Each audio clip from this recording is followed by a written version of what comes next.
Pharmacist का जो चर्चा चल रहा है ईटानगर में, नाहरलगुन में, न्यू दिल्ली कैपिटल में और भी डिस्ट्रिक्ट में शायद चर्चा चल रहा होगा, लेकिन खास करके अनएम्प्लॉयमेंट लोग जो फार्मासिस्ट है, आपसे आज मुलाकात हुआ था, काफी चर्चा, काफी देर बात हुआ आप लोगों ने, तो ये लोगों का अनएम्प्लॉयमेंट का इश्यूज लेकर के आपसे मिलने के लिए आया और ये लोगों को हम लोगों ने बात किया, अभी बोल रहा है हम लोगों का अपना इशू है, कोई दूसरा आदमी कोई किसी को प्रॉब्लम होने से हम लोगों को मदद करना है, अलग से नहीं करना है बोलते हैं। वो लोग आपसे आज सरकार का साथ बात किया, तो सोल्यूशन क्या निकला है और आपने क्या एडवाइस दिया है, क्या करेगा बोल के सोचा आप लोगों ने? ठीक है, सबसे पहले तो बहुत बहुत धन्यवाद आप लोगों को। इसमें जो इशू चल रहा है आप लोगों को पता है और इसको कवरेज करने के लिए और साथ साथ में हमारा जो अरुणाचल का जनता को भी उनको मालूम होना चाहिए कि प्रॉब्लम क्या हो रहा है और इसका सोल्यूशन हम लोग सब मिलकर कैसे निकालेगा, तो उसको कवरेज कर रहे हैं आप लोगों। आपका जरिए से मैं ये बताना चाहूँगा कि ये जो उन लोग का पॉइंट जेन्युइन है, उन लोग जो बोला वाला मेरा ख्याल से उन्होंने पूरा बता दिया होगा। जो यहाँ प्रैक्टिस चल रहा है कि जो अनऑथराइज जो जिस तरह का लाइसेंस नहीं होने का वजह से कुछ लोगों का यहाँ में चल रहा है, 2-3 अब आसाम में भी है, अरुणाचल में भी है, किसी किसी का सुना है जम्मू कश्मीर का भी यहाँ में है। पॉइंट उनका सही है, राइट्स की और जो सही है, तो उनका इसका हिसाब से क्या है कि हमारे यहाँ में अभी जो उसको जो फार्मासिस्ट और अरुणाचल प्रदेश का जो चला रहा है उनका साथ भी हमको बात करना पड़ेगा, इसलिए कि क्योंकि उनका पास लाइसेंस जो दिया है शायद शॉप है, दुकान है ऑल ओवर अरुणाचल में 1500 का आसपास है। उसका बाद में जो रिकॉर्ड के हिसाब से उसका पास में रजिस्टर्ड जो फार्मासिस्ट है वो हम लोग का 712 है। 712 में फिर उसका बाद एक्टिव जो रजिस्टर्ड किया फार्मेसी है वो 503 है। साथ साथ में जो गवर्नमेंट में जो अभी जो एब्जॉर्ब होकर बैठा है, जो हम लोग का डिपार्टमेंट में कहीं किसी हॉस्पिटल में कहीं कहाँ पे है हम लोगों का जो अरुणाचल में, सारा अरुणाचल में मिलकर के आपका रिकॉर्ड का हिसाब से 257 है। तो अभी जो बच जाता है 200 से 300-400 का आसपास जो बचा हुआ है, तो उनका कहना है कि उनको इसमें इन्वॉल्व करा जाए। तो ग्रीवेंसेस हमको सही लगा, अच्छा है, जरूर इसको इन्वॉल्व करेंगे। लेकिन इसमें ये बात है कि अभी हमारा जो 1500 जो फार्मेसी है सारा अरुणाचल में और हमारा बचा जो अपना फार्मासिस्ट जो है वो 400-500 के आसपास है, तो इसको कैसे अभी मिलाया जाए, प्रॉब्लम यहाँ में है। तो इसलिए मैंने बोला कि उनको कि उसको जो अरुणाचल फार्मेसी एसोसिएशन है 1500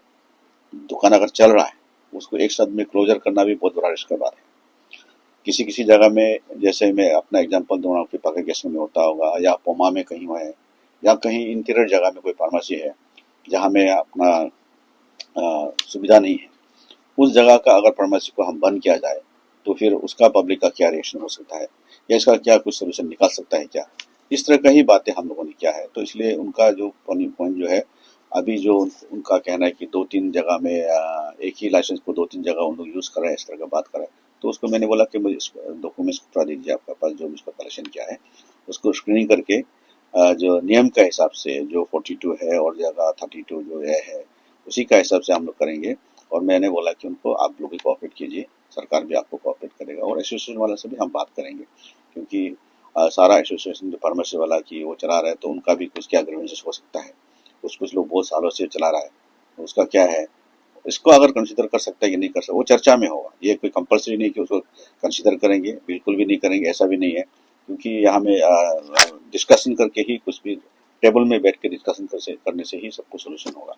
तो यही बात चला है, तो उन लोगों ने भी हाँ बोला है। तो विद ड्यू टाइम अभी उनका जो रिकॉर्ड जो उन लोग लेके आएगा, आज उन्होंने लेके नहीं आया, उसका रिकॉर्ड को देखते हुए फिर हम लोग स्क्रीनिंग करेंगे, स्क्रीनिंग करके फिर उसका बाद में फार्मेसी एसोसिएशन वाला को रिक्वेस्ट करेंगे कि जो यहाँ में अनऑथराइज बैठा हुआ है तो उन लोगों को सरकार को और इनका साथ मदद करके उनको यहाँ से निकाल देने से ठीक है, यही बात चला है। मतलब आपका प्रायोरिटी रहेगा कि हमारा लोकल अनएम्प्लॉयड यूथ लोगों को पहले इन्वॉल्व किया जाए, अदरवाइज उसके बाद बाकी को देखा जाए। पहले प्रायोरिटी अपना लोकल को जरूर देना चाहिए, इसका उसी का ही हम लोग बात चला है। ये बद्री साहब, ये जो जब हम लोग फार्मासिस्ट का बात करते हैं तो जैसे आपने अभी बोला रिव्यू किया जाएगा, ये सारा लोगों का 1500 जो फार्मासिस्ट पूरा प्रदेश में जो चल रहा है सबको आप रिव्यू करेंगे, देखेंगे कि कहीं सिंगल आदमी कभी उस समय में अभी फिर कहीं ईटानगर में कोई कहीं पासीघाट में तो डबल नहीं लगा कि उसको तो चेक करना पड़ेगा, वही उसका ऊपर में आप क्या करेंगे? नहीं, मैं वही बात बोला हूँ, उनका भी यही कहना है कि सर 400 है, हम लोग 400-500 के आसपास है, और फार्मेसी 1500 है, खुल के बैठे दुकान जो है ना, तो उसका ऊपर अभी एक ही आदमी एक लाइसेंस खोल सकता है या दुकान चला सकता है, तो उसका ऊपर क्या किया जाए, मैंने उनको भी पूछा, इतना को एक साथ में बंद तो नहीं कर सकता है, तो बंद करेगा तो फिर पब्लिक का रिएक्शन क्या होगा, तो इसलिए बंद करना भी है, तो आप लोग अभी हमको सोल्यूशन बताइए कि एक दो आदमी, सपोज आपका लाइसेंस है, आप 2 लाइसेंस चला सकता है, 3 लाइसेंस चला सकता है क्या, गवर्नमेंट का फिर प्रोविजन है कि नहीं, जो रूल में है कि नहीं, वो भी देखना पड़ेगा, और ये फार्मासिस्ट जो एसोसिएशन वो मानेगा नहीं मानेगा, या आप लोगों का जो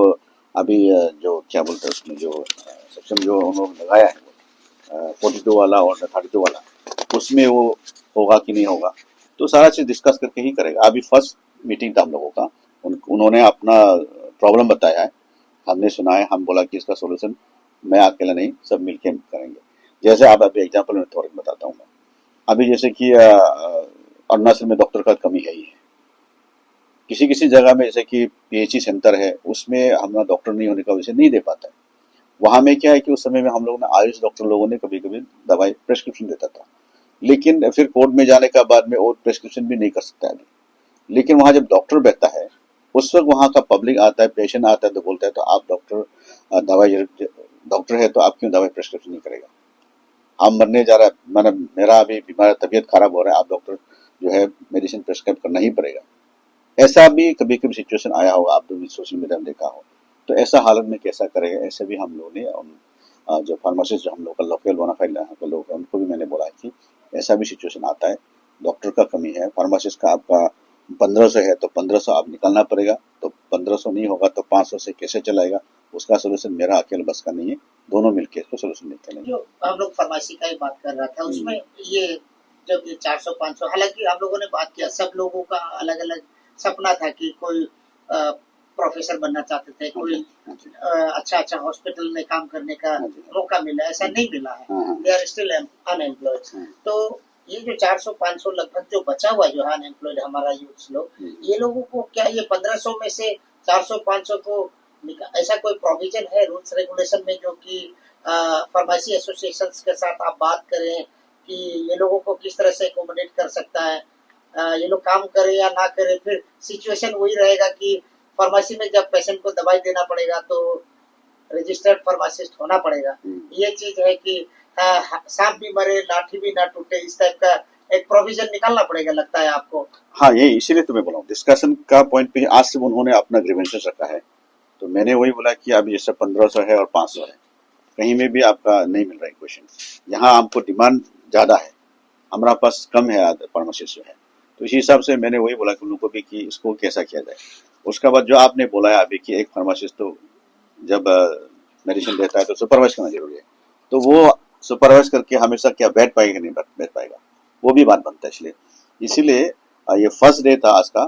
तो उसको फिर दोबारा से फिर हम लोग उनका ग्रीवेंस सुन लिया है, फिर हम फार्मेसी एसोसिएशन वाले से बात करेंगे, बात करके वो इन लोगों को कैसे या उन लोगों को कैसे करके ये लोग इनको यूटिलाइज करेगा, मतलब कैसे करके इनको एब्जॉर्ब करेगा, कहाँ भी ले सकते हैं और कैसे करेगा उसको, तो ऐसा कर उनका साथ बात करके। सर एक थोड़ा सा जानना था, हम लोग ये तो समझ गया, कुछ वैकेंसीज है सर फार्मासिस्ट का सरकार में अभी फिलहाल? हाँ, अभी कुछ वैकेंसीज आप क्रिएट करने जा रहे हैं? नहीं नहीं, अभी आज बात किया हम लोगों ने, तो आपका जो डिस्ट्रिक्ट क्या था, DCO district control drug control officer का ना, तो उसका है 8 पोस्ट अभी तक पड़ा हुआ है हम लोग के पास में, उसको क्रिएट करना है, तो क्रिएट करके उसको अभी एसएसबी में एपीएसएसबी हम लोग को देना है, तो उसमें देने का कारण ये है कि आपका कैलेंडर जो है मिलता नहीं है, क्योंकि सारा स्टेट को उसका चेयरमैन का भी तकलीफ होता होगा, क्योंकि सारा स्टेट का हर डिपार्टमेंट का कैलेंडर को लगाना तकलीफ है, तो इसलिए उन लोगों को मैं बोला हूँ कि थोड़ा सा पेशेंस रखो, हर चीज का समय होगा, इसका भी हम लोग तौर निकालेंगे। और एक उन्होंने रिक्वेस्ट किया है कि जैसे कि हर डिस्ट्रिक्ट में होना जरूरी ऑफिसर, ड्रग कंट्रोल ऑफिसर, तो हर डिस्ट्रिक्ट में जैसे 28 डिस्ट्रिक्ट है तो 28 ड्रग कंट्रोल ऑफिसर चाहिए, लेकिन हमारा पास में अभी कितना गवर्नमेंट इसका फाइनेंस को देख करके कितना हम क्रिएट कर सकता है वो भी हम देखेंगे। 8 का है, 8 को प्रोसेस करेंगे हम लोग, और बाकी का भी हम लोग कोशिश करेंगे उसको। एक तो छोटा वाला सवाल छूटा हुआ था, काफी दिनों से लोगों में बहुत बहुत बड़ा चर्चा हो रहा है, रेडियोलॉजिस्ट का शॉर्टेज है, आप लोगों ने एडवर्टाइजमेंट किया था, एक भी कैंडिडेट नहीं निकला, बहुत दुख की बात है, उसको आप लोग शायद कुछ अल्टरनेट अरेंजमेंट कर रहे हैं, शायद ट्रिप्स में आप लोग मेडिकल सर्टिफिकेट को बुला करके दबा देते हैं शायद ना, तो अभी वो ट्रेन जो रेडियोलॉजिस्ट का फिर से आप लोग एडवर्टाइजमेंट करेंगे क्या, ताकि हमारा कोई लोकल लड़का लोग इस बार पास होगा जो ज्वाइन कर सकता है। हाँ हाँ, जरूर इसको दोबारा से करेंगे हम लोग। लास्ट टाइम दिया था लेकिन कोई कैंडिडेट एप्लीकेंट नहीं आया है, तो दोबारा से देंगे उसको। रेगुलर का बहुत कमी है, उसका बदले में हम लोग क्या करते हैं कि अभी आपको टेक्नोलॉजी का ही बात है, अभी हम लोग हैंड हेल्ड एक्सरे जो है वो यूज़ करता है। पहले जैसा आपको बड़ा बड़ा स्क्रीन मशीन में जरूरत नहीं पड़ेगा। अभी हैंड हेल्ड एक्सरे मशीन से कोई भी, वो टेक्नीशियन नहीं होने से भी कोई भी आदमी उसको थोड़ा समझाना चाहिए कि इसको कैसे कनेक्ट एक्सरे करके वो अभी आपका सपोज कुरुम में कर रहा है, तो वहाँ का इमेज को यहाँ अपना सेंट्रलाइज किया वाला ऑफिस हम लोग बनाया है, तो वो सेंट्रलाइज ऑफिस में भेज देंगे। तो यहाँ जो डॉक्टर जो एक्सपर्ट है वो अगर हड्डी टूटा है जो भी किया तो उसका एक्सपर्ट डॉक्टर देख करके उसको बता देंगे कि कौन सा मेडिसिन प्रिस्क्राइब करना है। तो वहाँ में अगर रेडियोलॉजिस्ट नहीं होने से भी कोई भी जो हैंड हेल्ड एक्सरे तो नया आ रहा है, मालूम होगा हम लोगों को, उस एक्सरे मशीन से करके इमेज को भेजता है, तो वो इमेज का यहाँ सेंट्रलाइज जो यहाँ में ईटानगर में बैठा है, जो हम लोगों ने एक हब बनाया, आप शायद कवर किया था उसको, कवरेज भी आपने किया है, तो वो हब से ही वहाँ बैठा डॉक्टर एक्सपर्ट देख करके उनको मेडिसिन प्रेस्क्राइब कर, ऐसा हम लोग अभी तौर निकाल रहा है। रेडियोलॉजिस्ट कम होने का वजह से ये एक तरीका हम लोग निकाला है कि इसको पब्लिक का सुविधा के लिए हम दूर दराज में भी इसका सुविधा दे सकते हैं। ये है।